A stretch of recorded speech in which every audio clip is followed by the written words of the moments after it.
The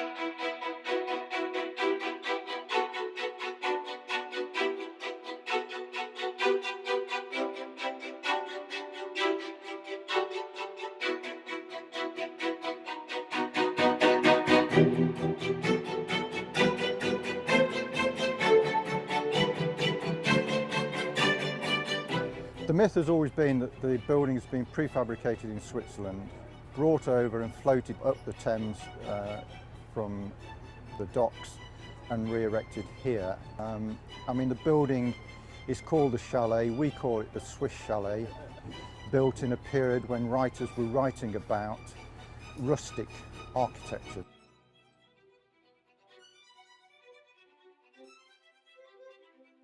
My first involvement was to come and look at the building and to crawl all over it and try and work out what needed repairing, what we had to do to try and maintain it as a building rather than just letting it continue to deteriorate.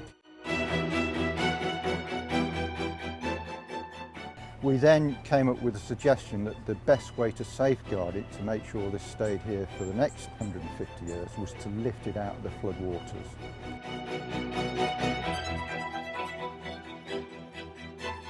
The works we're overseeing today are the lift of the Swiss chalet.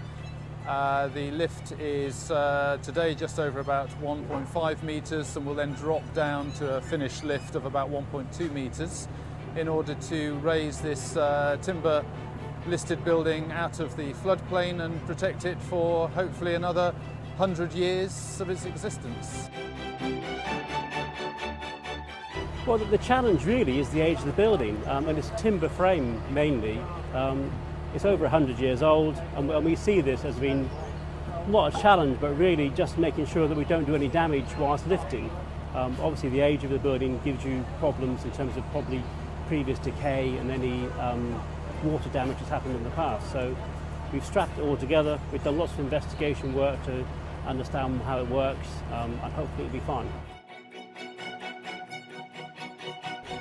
I have lifted two other buildings, traditional timber frame buildings, one using this sort of method, but one where about 20 of us stood around the building with a series of car jacks, and on the count of 3 from the foreman, it was 4 pumps of the car jack.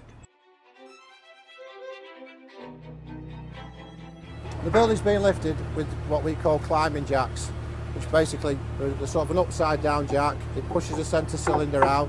As the cylinder comes out, we put timbers in the side and it retracts the foot, we put more in. Basically like a Jenga set, but it makes a solid tower, so it's actually still sat on towers. Underneath this building, because of the lifting points on it, we have 8 jacks, of which basically we have a lifting capacity of 1,000 tonne on this particular building.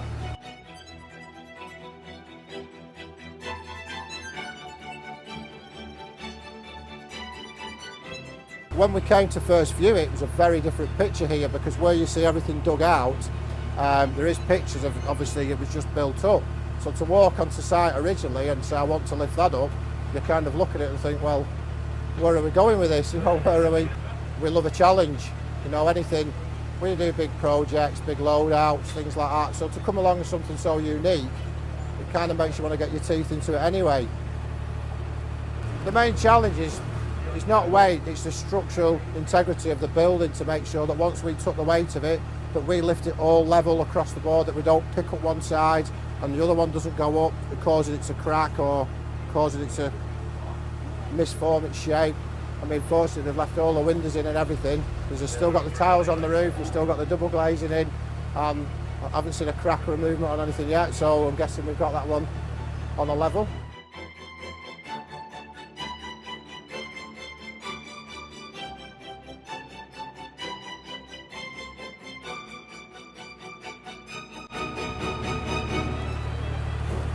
A couple of years ago, my moots moved a church from one German village to another German village.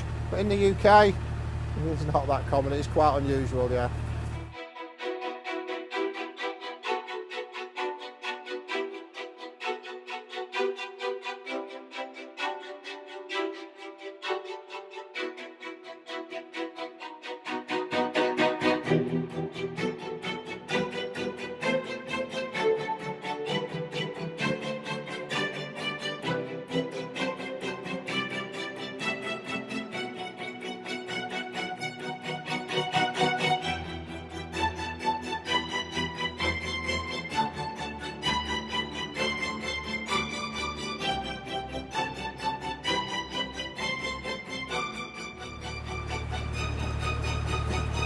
The actual lifting, it's took basically a day to set the lifting up, to set everything ready, which that was kind of yesterday.